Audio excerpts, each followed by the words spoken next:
Nous encourageons vivement les téléspectateurs à la prudence avant de commencer. Ce qui suit est uniquement destiné à divertir et à éclairer les lecteurs. Selon Inner City Press, il s'agit de la transcription exacte du procès de Sean Diddy Combs devant un tribunal fédéral. Il n'y avait pas de retransmission en direct, pas de caméra dans la salle, et aucun journaliste ne prenait de photos depuis la galerie. Pourtant, ce qui s'est passé dans cette salle d'audience fédérale et ce qui s'est dit derrière ces portes lourdement gardées a fait vibrer Hollywood. Sur scène, Jamie Foxx, l'un des artistes les plus célèbres et les plus divers de notre époque, était présent. Et il ne jouait pas la comédie selon les personnes présentes. Ses mains tremblaient, sa voix était tremblante. Puis, soudain, il s'est mis à pleurer et à hurler devant le jury en décrivant ce qu'il avait vu dans la maison de Sean Diddy Combs, une nuit fatidique. La combinaison de témoignages, d'illustrations précises et de notes d'audience fuitées crée une image terrifiante. Le public ne reconnaissait plus Jamie Foxx comme l'artiste sûr de lui, attachant et imperturbable. C'était un homme hanté. Dans la salle d'audience, tout le monde était immobile pendant qu'il parlait. Non seulement il voyait tout, mais il voyait aussi comment tout était dissimulé, comment tout semblait planifié et protégé, et comment personne n'osait parler pendant des années. Au fil des ans, la relation entre Jamie Foxx et Sean Diddy Combs a été largement médiatisée. Ils riaient, souvent ensemble en public, plaisantaient l'un sur l'autre lors des after-parties, de cérémonies de remise de prix, et posaient même pour des photos qui reflétaient la richesse, le pouvoir et la fraternité. Des documents fuités de la première semaine de l'audience fédérale indiquent cependant que cette fraternité n'était qu'une façade, une illusion méticuleusement construite qui s'est effondrée le soir où Jamie a accepté l'offre de Diddy de séjourner dans sa célèbre propriété. Jamie a commencé par souligner ce lien dans son témoignage larmoyant. Tout le monde voulait faire partie du cercle, a-t-il affirmé. La maison de Diddy était le centre de l'excitation, des affaires et de la musique. C'était comme entrer dans un palais influent. D'après ses déclarations sous serment, Jamie ignorait que certains rassemblements n'étaient pas destinés à la célébration, mais à l'intronisation. Après une soirée de beuverie excessive et de détente opulente, Fox se souvenait avoir été escorté dans une partie isolée de la propriété. Je ne connaissais pas certaines des personnes présentes, ce n'étaient ni des cadres, ni des producteurs, ni des artistes, et elles étaient mal à l'aise. On disait qu'il était devenu un chuchoteur. Ils m'ont conseillé de me reposer et de rester. Diddy a eu un imprévu, l'ambiance a changé, a-t-il dit. Les lumières se sont éteintes, les rires ont cessé et les gens ont commencé à se retirer dans des espaces plus intimes et plus restreints. À l'intérieur de la maison, Fox aurait été conduit par l'un des assistants de Diddy vers une salle insonorisée où une vidéo avait déjà été installée. Je n'ai pas compris. Ce qui se passait m'était inconnu. C'est là, disait-il, que nous nous connectons. Fox a déclaré que les événements qui ont suivi l'ont marqué à jamais. Je n'avais jamais rien vu de tel auparavant. Même si je ne savais pas si c'était intentionnel ou sincère, je savais ce que je ressentais. Mon estomac se serrait, je me relevais. J'étais prêt à partir. Cependant, les portes étaient verrouillées. Ils m'ont conseillé de surveiller la situation en me disant que tout le monde avait vécu cela. Un journaliste qui avait parlé à quelqu'un dans la salle d'audience a déclaré que son article avait refroidi l'atmosphère. Fox se serait arrêté, aurait inspiré profondément et aurait déclaré « Je n'ai jamais demandé à voir ça et j'essaie de l'oublier chaque jour depuis ». Selon les transcriptions, le juge a interrompu l'audience pendant 5 minutes pour permettre à Fox de se ressaisir. Les yeux rouges et les mains tremblantes, Fox retourna à la barre après la pause. Le silence qui suivit dans la salle d'audience fut perçu comme la révélation dévastatrice du plus grand secret hollywoodien, la défense du pouvoir à tout prix. D'après Jamie, on m'avait offert un verre pour me détendre lorsque j'ai tenté de partir ce soir-là. Je ne l'ai pas avalé, j'ai juste dit que je devais partir. Diddy m'a regardé d'un air glacial, comme s'il savait ce que je voyais, mais s'en fichait, comme si tout cela faisait partie du plan. Je me souviens. Ce qui a le plus frappé le tribunal, cependant, n'était pas le préjudice émotionnel. Ce sont les conséquences qui ont posé problème. Selon Fox, les appels ont commencé à arriver dans les jours qui ont suivi. Ce n'était que des rappels au silence et à la discrétion, pas vraiment des menaces. Ils m'ont fait une offre, un paiement à 7 chiffres, sous réserve d'un accord de confidentialité. C'est à ce moment-là, selon lui, que la réaction a commencé, mais il a résisté. Fox a affirmé avoir été ignoré par des producteurs qu'il avait auparavant qualifiés de stars, avoir constaté une baisse progressive des offres intéressantes et avoir subi des retards inexplicables dans le financement de ses projets pendant des années. Silencieux mais vrai, c'était un blocage et j'en comprenais la raison.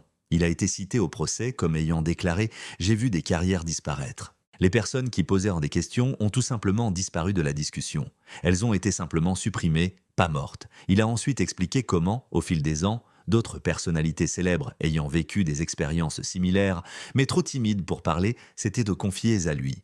Crois-tu que je sois seul? Crois-tu que je sois courageux? Non, je ne ressens que de la fatigue. Fox a prétendu avoir nommé 3 autres artistes célèbres présents dans cette résidence lors d'événements similaires, provoquant un étonnement dans la foule. Selon plusieurs sources, l'une des identités était celle d'un rappeur primé au Grammy Award, une autre celle d'une émission de fin de soirée populaire, et la troisième celle d'une actrice militante. Cependant, les noms ont été retirés du compte-rendu officiel du procès. Fox concluait cette partie de son témoignage par ces mots. Nous portons des sourires, des costumes et des lunettes de soleil, mais derrière tout cela, beaucoup d'entre nous sont brisés.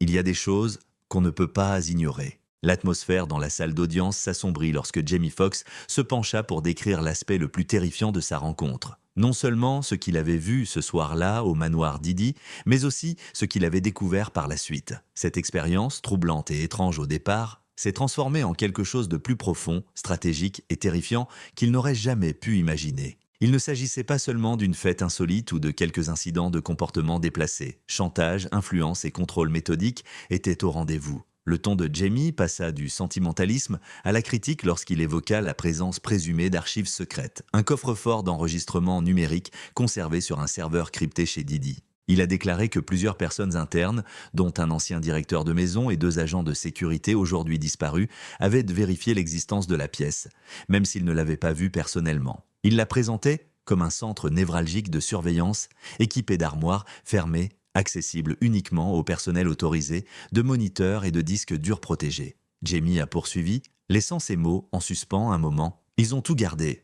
Il ne s'agissait pas simplement de vidéos de fêtards. Ils savaient que le public ne voulait pas voir des choses. Sans autorisation, ils les ont filmées. Des caméras cachées sont installées dans les toilettes, les couloirs et les chambres. Les gens n'étaient pas au courant. Ce que vous ne saviez pas, c'est que c'était plus qu'une simple nuit de folie. Tout le monde enregistrait. La collection n'était pas seulement un passe-temps ou une salle de trophées, a-t-il déclaré. C'était une véritable mine de secrets, a-t-il ajouté. Des vidéos de sportifs, de politiciens, de PDG et de célébrités. Jamie a expliqué que beaucoup d'entre eux ignoraient avoir été filmés dans des poses intimes, que certains étaient ivres et que d'autres agissaient de manière que l'on ne pouvait qualifier que de dérangeante ou non consentante. Il a souligné qu'il ne s'agissait pas simplement d'observer. L'objectif était de contrôler les individus et de s'assurer que personne ne se retourne contre eux. Les polices d'assurance. Fox a décrit un incident survenu quelques mois après sa visite de la propriété. Son bureau de production a reçu un colis. Son nom était écrit avec un stylo noir précis, sans adresse de retour, il y avait une clé USB à l'intérieur, et il y avait une vidéo déformée dessus. Une vidéo granuleuse montre l'endroit où se trouvait Jamie dans la salle ce soir-là. Son expression et ses réactions ont été filmées par des caméras cachées. Ce point de vue montre clairement qu'il ignorait que la scène avait été filmée. Ses réactions en regardant la télévision étaient les seules que l'on pouvait entendre. Il faut savoir que la dernière image du disque dur était un écran noir avec les mots « Just Remember ». Fox a affirmé avoir fixé l'écran pendant plus d'1 heure. Cette nuit-là, il était réveillé. Il m'a dit que j'avais pris cela comme un avertissement. « On te voit », m'a-t-on informé. Ton silence est le nôtre. J'avoue que je n'ai plus rien dit après ça. Je ne savais plus qui croire. Chaque fois que je lisais un long article sur l'implication d'une autre personne ou sur le départ inexplicable de quelqu'un de la profession, je me demandais s'il n'avait pas, lui aussi, été filmé. À plusieurs reprises, disait-il, ces archives avaient été utilisées comme armes pour étouffer les poursuites judiciaires, museler les accusateurs et même obtenir le soutien ou l'approbation publique de ceux qui avaient rompu leur lien privé avec Didi. Selon Jamie, tous ceux qui le défendent ne le font pas par amitié. Ils ont peur et le protègent.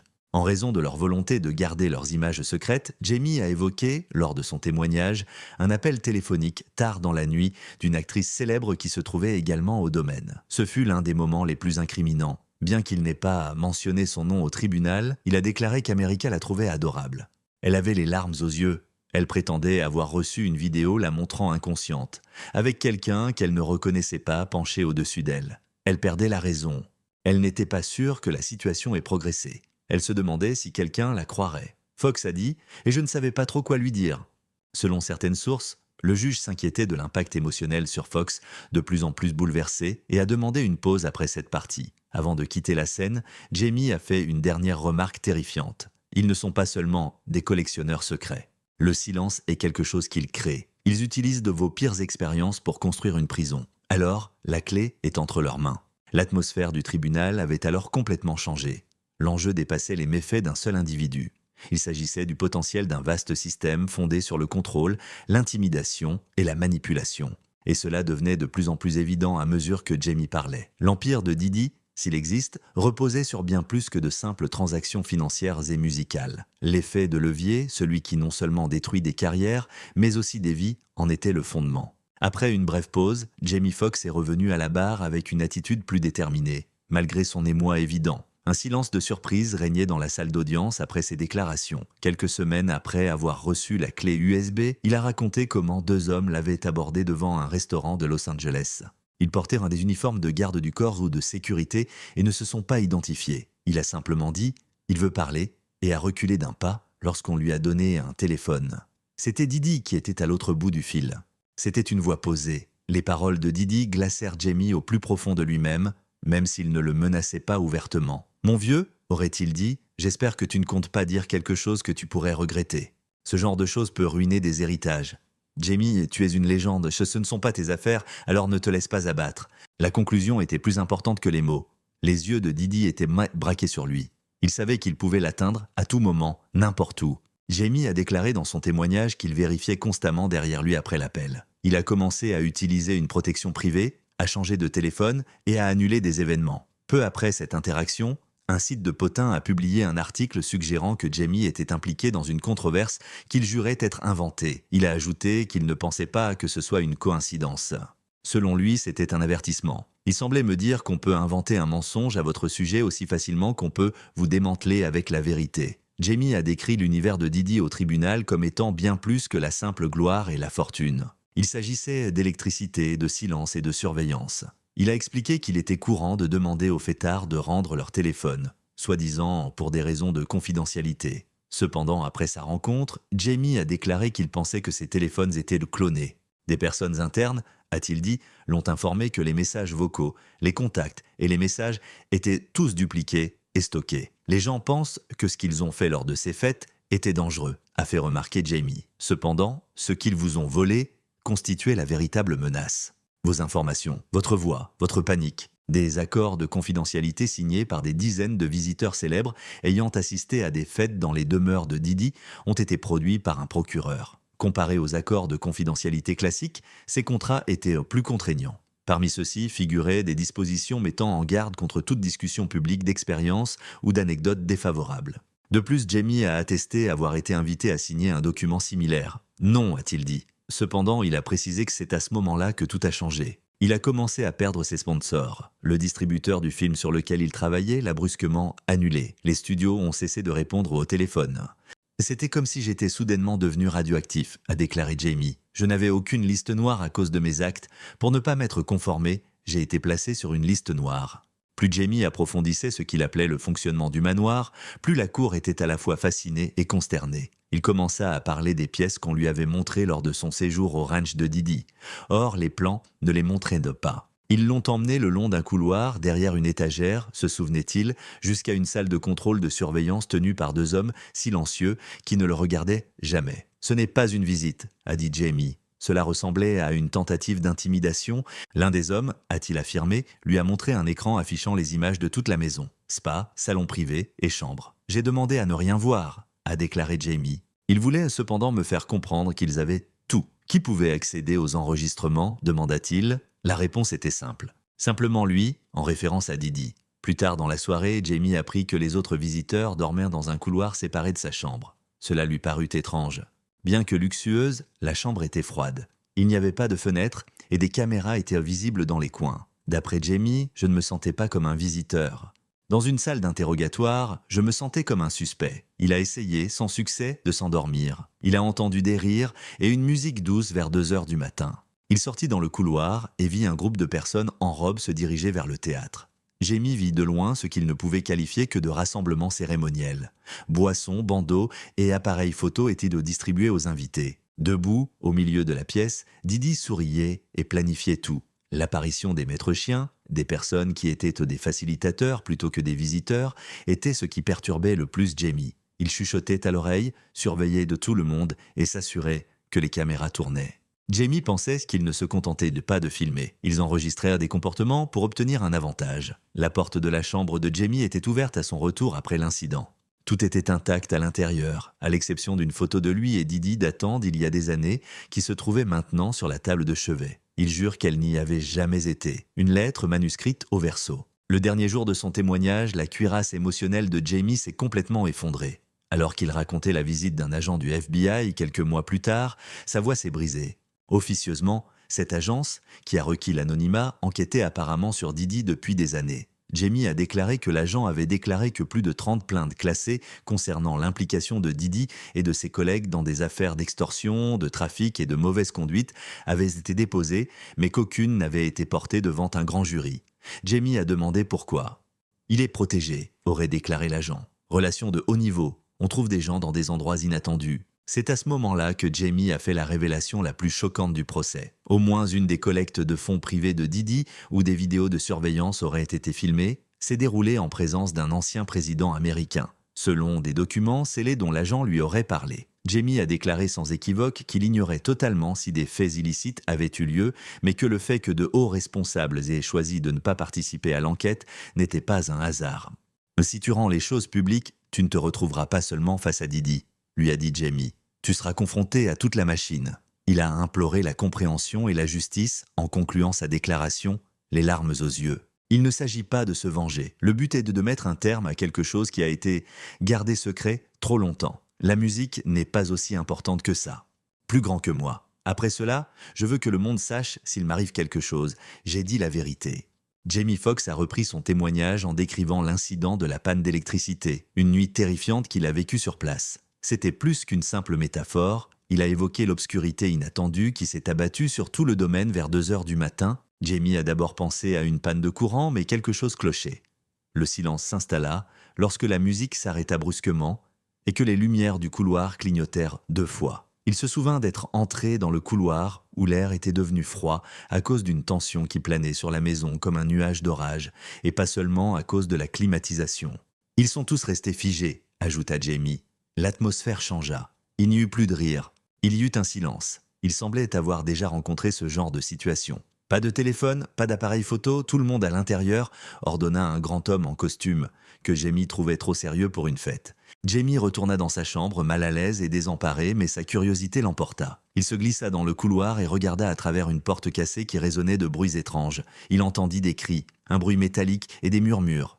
Un homme muet. Il a confirmé que ce qu'il avait vu n'était pas volontaire et ne relevait pas d'un jeu de société, mais il n'a pas voulu identifier la personne qu'il avait vue. Il observa ce qui semblait être une personne confinée, des individus debout en cercle et des ombres mouvantes. Il se souvint d'une dame portant un petit carnet et prenant des notes tout en traversant la pièce avec aisance. Par l'entrebâillement de la porte, elle le regarda alors dans les yeux. Elle n'a pas crié, personne n'a été prévenu, elle lui a simplement claqué la porte au nez après avoir souri. Abasourdi, Jamie recula en titubant. « J'ai alors compris que ce n'était pas une maison », dit-il au juré. Sur cette scène, qui faisait office de théâtre, les gens étaient transformés en accessoires. Quand Jamie se souvint de la dernière partie de son séjour, l'étage, officiellement interdit d'accès, sa voix se brisa. Les invités avaient pour consigne de ne pas monter à l'étage, sauf s'ils y étaient invités pendant la fête. Mais Jamie déverrouilla la mauvaise porte par erreur et se retrouva au pied d'un escalier alors qu'il tentait de trouver une salle de bain et d'échapper à une foule dans le couloir. Il y avait des lampes de secours rouges pour les faibles luminosités et un léger bourdonnement provenait d'en haut. En haut des marches, il crut apercevoir 2 individus qui chuchotaient. L'un d'eux le fixait droit dans les yeux. « Tu as été vaincu ?» demanda l'homme d'un ton glacial. Avant de se retourner et de s'excuser, Jamie aperçut ce qui semblait être un épais drap noir ou un rideau suspendu dans le couloir avec une faible lumière blanche vacillant en dessous. Il dit cyniquement « Je savais que c'était là qu'ils gardèrent les bonnes choses. Le plaisir n'est pas aussi bon que les preuves, les secrets et le contrôle. » Il apprit plus tard par un ami que les réunions avaient lieu à l'étage. « Quel genre de réunion ?» demanda Jamie. En réaction, les individus ont tendance à sacrifier quelque chose pour obtenir autre chose. Pendant des années, cette phrase l'a hanté. L'accusation a répondu à la question que tout le monde attendait avec impatience à la fin du témoignage de Jamie Foxx. « Qu'est-ce qui vous a empêché de sortir plus tôt ?» Baissant les yeux, Jamie a inspiré profondément avant de commencer. Il a dit « J'avais peur. Oublie ça, pas pour ma carrière. J'avais peur pour ma vie, pour mes proches et pour tous ceux qui m'entouraient. Vous n'avez pas conscience de la portée de cet homme. C'est plus que de la simple musique, c'est une question de silence. Si ce n'est physiquement, il fait disparaître des individus du secteur, les prive de protection et les prive d'importance. Si vous avez essayé, posez-leur la question. Ceux qui ont tenté de dénoncer ou d'interroger Didi ont été confrontés à des répercussions rapides, des litiges, des fermetures, des surveillances ou des licenciements mystérieux à plusieurs reprises au fil des ans, a-t-il déclaré. Selon lui, tu es banni, ils n'ont pas besoin de te tuer, ils te suppriment simplement.